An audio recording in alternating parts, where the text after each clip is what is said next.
Baik, assalamualaikum warahmatullahi wabarakatuh. Kembali lagi bersama saya Ivan Ismail. Di sini saya akan membuat sebuah video tentang memahami dan membuat SOP terkait pengelolaan sumber daya manusia. Dan video ini dibuat guna untuk memenuhi tugas dari wawasan kewirausahaan yang dibimbingi oleh Bapak Karim Pamela MM. Baik, langsung saja kepada materi. Apa kalian tahu apa itu tentang SOP? SOP adalah singkatan dari Standard Operating Procedure. Ialah sebuah dokumen yang berisi kan tentang langkah-langkah kerja yang disusun secara sistematis sebagaimana pedoman dalam melaksanakan suatu pekerjaan agar berjalan efektif, efisien, konsisten, dan sesuai dengan standar yang telah ditetapkan. Dalam pengelolaan sumber daya manusia, SOP juga berfungsi sebagai acuan bagi seluruh pihak dalam menjalankan proses yang berkaitan dengan karyawan. Adapun tujuan-tujuan SOP sebagai pengelolaan SDM, yang pertama ialah menjamin konsisten dalam melaksanakan pekerjaan. Yang kedua, meningkatkan efektivitas dan efisiensi kerja. Yang ketiga, mengurangi kesalahan dalam proses administrasi SDM. Yang keempat, memudahkan proses pelatihan karyawan baru. Dan yang kelima, menjadi dasar evaluasi dan pengawasan kinerja. Dan yang terakhir, meningkatkan kualitas pelayanan dan profesionalisme organisasi. Adapun untuk manfaat-manfaat dari SOP dalam pengelolaan SDM ialah memperjelas tugas dan tanggung jawab setiap karyawan, meningkatkan disiplin kerja, memudahkan koordinasi antar bagian, mengurangi konflik dan kesalahpahaman, dan membantu pencapaian tujuan organisasi.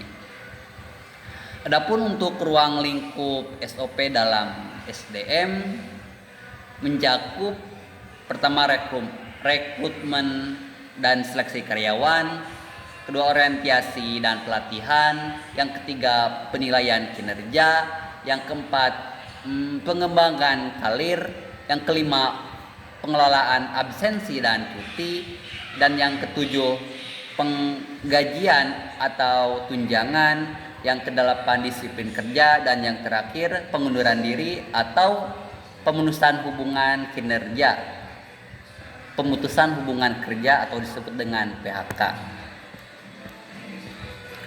Adapun langkah-langkah dalam membuat SOP dalam SDM, yang pertama identifikasi proses kerja, di mana ini tuh proses menentukan sumber daya manusia yang akan dibuat SOP, misalnya proses rekrutmen. Dan yang kedua, menentukan tujuan SOP. Jadi menentukan ini menjelaskan tujuan dibuatnya SOP agar bagaimana proses berjalan sesuai standar. Yang ketiga, mengumpulkan informasi. Jadi untuk mengidentifikasi alur kerja, pihak yang bertanggung jawab, dokumen yang digunakan, dan ketentuan yang berlaku. Yang keempat, menyusun alur prosedur, di mana membuat urutan kegiatan dari awal hingga akhir ataupun hingga selesai secara sistematis. Yang kelima, menetapkan tanggung jawab, di mana kita harus menentukan siapa yang bertugas pada setiap tahapan-tahapan proses kerja. Yang keenam, melakukan uji coba, di mana menguji apakah SOP ini dapat diterapkan dengan baik atau tidak. Yang ketujuh, evaluasi dan revisi, di mana kita harus melakukan perbaikan jika ditemukan kendala ataupun kesalahan dalam pelaksanaannya. Adapun format SOP pada umumnya terdiri atas judul SOP, nomor dokumen, tujuan, ruang lingkup, dasar hukum atau kebijakan, definisi, pihak yang bertanggung jawab, proses kerja, dokumen pendukung, dan catatan ataupun revisi. Adapun contoh SOP rekrutmen karyawan, contoh judul SOP rekrutmen karyawan. Tujuannya memastikan proses penerimaan karyawan ini berjalan dengan objektif, transparan, dan sesuai kebutuhan perusahaan.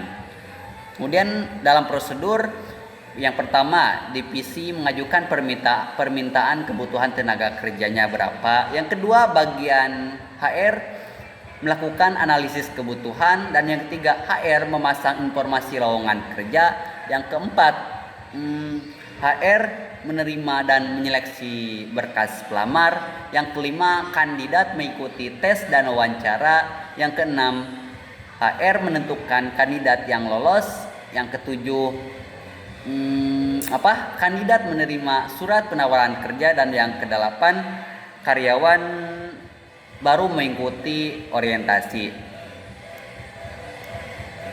Adapun untuk prinsip SOP yang baik itu, yang pertama jelas dan mudah dipahami, kemudian singkat tetapi harus lengkap dan harus konsisten, mudah diterapkan, dapat dievaluasi dan diperbarui, dan yang terakhir sesuai dengan kebijakan organisasi dan peraturan yang berlaku.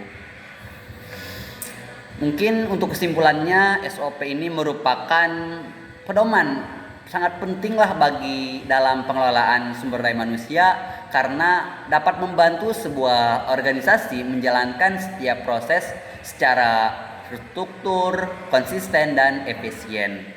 Dengan SOP ini yang baik, proses rekrutmen, pelatihan, penilaian kerja, hingga pengelolaan administrasi karyawan dapat berlangsung secara profesional serta mendukung pencapaian tujuan organisasi. Mungkin untuk materi pembuatan SOP cukupkan sekian, kurang lebihnya ataupun salahnya mohon dimaafkan. Wassalamualaikum warahmatullahi wabarakatuh.